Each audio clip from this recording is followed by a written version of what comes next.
What is the least expensive new motorcycle you can buy from a major manufacturer in North America? The Honda Navi, which I've reviewed on this channel, link in the top right corner. But if you're looking for a full-size motorcycle, not a mini moto, this year we have a new value champion, and it's also a Honda, the XR150L, a dual sport no less. Granted, this bike is only new in North America. It's been around in various overseas markets for 20 years, but this full-size motorcycle has an American MSRP of $2,971. In Canada, the MSRP is $3,921 with $669 added for freight and PDI for an all-in total of $4,590 Canadian dollars, $1,550 less than the Monkey. Yes, a real dual sport capable of decent off-road performance. So I ran this bike on the road and I pushed it off-road to its limits and beyond. Oh my god. Oh my god. Where are those limits? Stay tuned, and if you're enjoying the content, please consider helping this channel out by subscribing, liking the video, and sharing it with friends.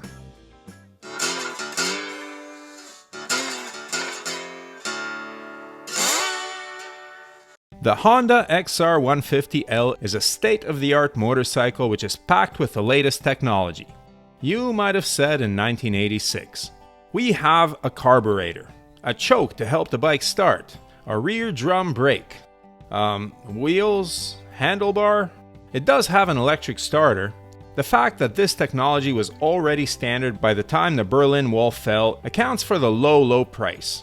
Honda doesn't have to spend on R&D, just tweak the Asian bike to meet emissions, and voila, the most reasonably priced regular-sized motorcycle in North America. That's why Honda sells more motorcycles than any other manufacturer on the planet.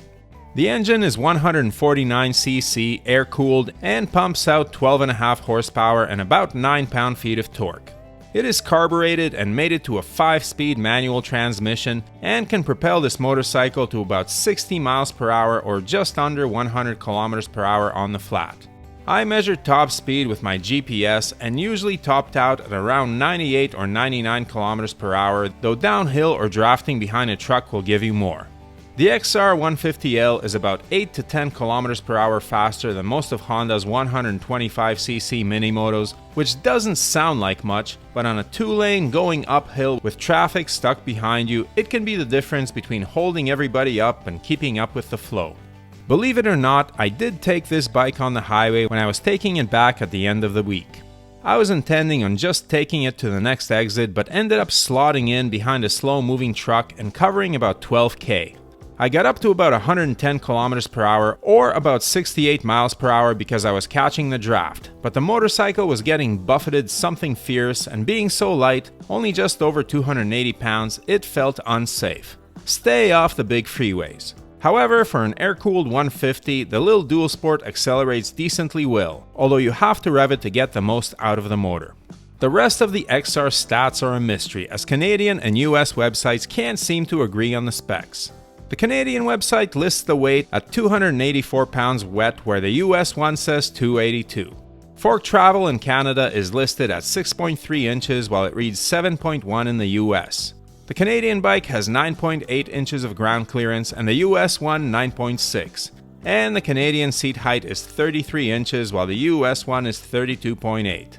All of these are close except for the fork travel, and I suspect the bikes to be identical. The web text probably just got some conflicting specs. Both sites agree that the tank holds 10.5 liters or 2.8 gallons, and hold on to your socks because Honda lists the mileage at an astronomical 124 miles per gallon, which would put the theoretical range of this tiny bike at 346 miles or 557 kilometers. I never tested it out to empty, but range was never an issue. I know that there are people on YouTube who tour 2-up on these bikes cross-country in places like Vietnam, so you can probably get a long way between fill-ups even if the numbers I just listed are exaggerated. Because this motorcycle uses old-school technology, there is a traditional on-off reserve switch on it, something I haven't seen in over a decade. Another old-school feature is the starting procedure.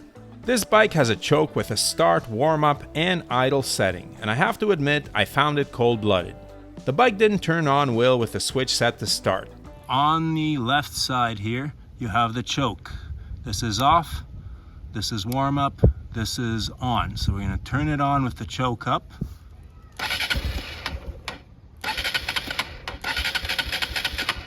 A little cold-blooded. Choke's on though.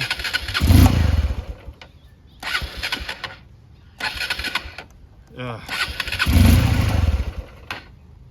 I got it started in the warm-up position and then switched it to idle when it had run for a bit. Smells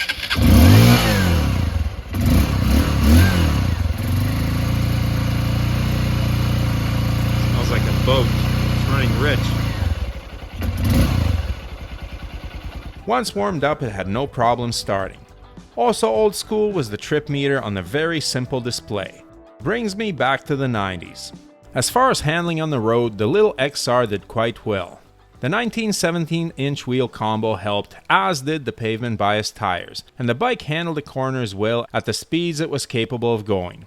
It was stable and flickable at the same time, and I never had a dramatic moment on the straights or in the curves. The forks are a spindly 31mm but have over 6 inches of travel, and the shock had 5.9, so the XR150L handled rough roads easily enough. The riding position is upright and obviously meant for smaller riders. At 6 feet tall, I found it cramped. The handlebars are close to the rider and somewhat narrow, although legroom is generous, probably due to the 33-inch seat height. At 5'7", my wife Brooke found it just about perfect, being able to flat foot and looking to be about the right size for this motorcycle. The seat is also comfortable, although a bit soft for my tastes. It's plenty wide and roomy though, and Brooke found the back seat comfy.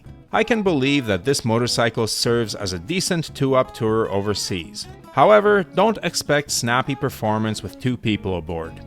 The brakes on the XR150L are non-ABS and the rear is a drum. They work fine because the bike is light, so there is not much mass to slow down, but initial bite is lacking and a good squeeze is required to stop fast. On the other hand, this is a feature off-road, as softer brakes keep you from tucking the front on loose surfaces. The mirrors are sizable and stay clear of vibration, as do the rubber-mounted pegs, although they are not sizable. Finally, the little Honda gives you a couple of extras like a standard luggage rack, helmet lock, and a little lockable nook that contains a couple of tools. Literally a couple. You may want to expand your toolkit. But this is a dual sport, and I am an off-road enthusiast, so you know that I took it off-roading, and not just on some flat gravel. I hit some rocky trails, deep sand, and single track that, let's be real, was beyond this motorcycle's capability. Yeah, you can see I tried going up there, and it didn't go so well, so we're going to just go up the side here.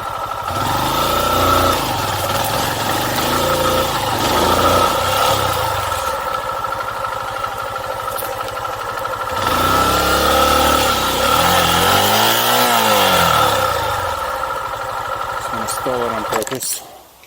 However, for such an inexpensive bike, I have to admit that it really impressed me. You can have some serious off-road fun for cheap on this thing. It is light for a road-legal bike, which gives it an advantage over heavier motorcycles right off the bat. And the seat is low, which allows the rider to catch the bike if it starts going over. Yes, the suspension is basic, with about 6 inches of travel at both ends and only spring preload adjustment in the back, but I rolled over some decently challenging terrain, including a rock garden, and it handled it fine. I wouldn't jump the thing, but I wouldn't jump the much more expensive XR300L either. These bikes are made for exploring, not stunting. The XR did shockingly well in deep sand, considering the tires were completely unsuited to the surface, and I didn't manage to bog it down once. And then I took it to the single track and I was flying and enjoying myself. Even saw a couple of deer there. The ground clearance is nearly 10 inches and I didn't touch down underneath, though there are bash plates available for these, and if you're going to do serious off-roading, I'd recommend one. I was starting to get overconfident, and then... Getting into the flow now, I kind of gotten used to the bike. Yo, frig! Oh my god. Oh my god. Oh Jesus, that's why you wear motocross boots. Oh my god. All right, well, so here's the problem Oh my God. Ooh. As you can see, this bike does not have a lot of ground clearance here, and the pegs are fairly low. And I know this trail pretty well because, of course, I'm on it a lot. And coming around this corner, not thinking anything about it, and there's this stump here that I've never noticed, and the reason I've never noticed it is because it's low and small, and every bike I've ridden here has had a lot of ground clearance. And man, I just ran the front of my foot right into that, and I wasn't going that slowly either. And you know, I was debating today whether to wear these boots or just wear my adventure boots, and I am really glad I wore these. These are armored up, as you can see. Like I kind of overdress for these occasions because I don't want to get injured. I'm out here alone, so I'm in the full gear, even though this bike doesn't have a whole lot of power or speed. And I'm glad I did, because I'd have a broken foot right now. So yes, ground clearance. Nothing against the bike, I should have been watching, but holy cow, that sucked. All right, well, we will continue. A little bit wiser, a little bit older, a little bit more careful. Turns out the foot wasn't broken, though I limped for a couple of days and did get a nice bruise for my trouble. In fairness, the bike wasn't built for shredding single track, and most owners will never ride it like this, but if you do, don't skimp on the boots. Despite the mishap, which was my fault, not really the motorcycles, I really liked the XR off-road. I took Brooke out on some rougher trails than she was used to, and we made it to a place she would not have ridden on her rally because of that bike's more intimidating weight and top-heavy feel. The XR150L, despite being less off-road capable in theory, was so much lighter that it filled her with confidence and allowed her to tackle rougher trails than she normally would on her own bike. And the soft power band helped as well, as it is hard to whiskey throttle a little 150 and wrap yourself around a tree. So what we're saying is that this motorcycle is perfect for teaching someone how to ride off-road because it's light and not very powerful. On loose surfaces, too much power is a detriment. In fact, this is a very good bike on which to teach a noob to ride, period. It is a proper, full-size motorcycle, it has a clutch and manual shifting, it has enough power to get up to speed on most roads but not enough to be intimidating, and it is light. Now, it is a bit tall, so shorter riders still might be a bit intimidated, but for everyone else, this is a great choice to get into motorcycling cheap. $3,000 US plus dealer fees is less expensive than many bicycles, and if someone finds out that riding is not for them, they can sell it and get most of their money back. This bike handles well on and off-road, would make a good city commuter, farm or bush bike, and with that huge range could even take you touring. In my late teens or early 20s, I would have loved this thing for commuting or even visiting Brooke, who went to school about an hour away. If a motorcycle is a practical mode of transportation for you, the XR150L could be a very affordable and reliable choice. It's not perfect. This is basically 80s era technology with the carb drum rear brake, no ABS, and very basic suspension. It is cold-blooded and harder to start as most old-school bikes used to be, and it is not highway capable, if you want to stay alive. However, like so many Hondas, it is greater than the sum of its parts and just works with no drama. Honda engineers know a thing or two about designing a balanced motorcycle. On pavement, it rides and handles well and does a better job off-road than it has any right to.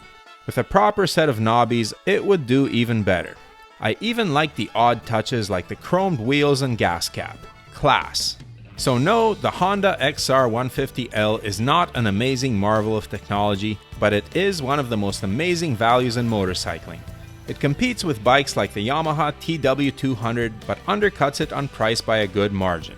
It is a good beginner dual sport and a well-balanced and affordable motorcycle. What do you think about this, the second least expensive motorcycle in the North American market? Would you buy this thing for yourself or a loved one who wanted to learn to ride a real motorcycle, clutch and all? Please share your thoughts in the comments below. Ride safe out there, and may the spokes be with you.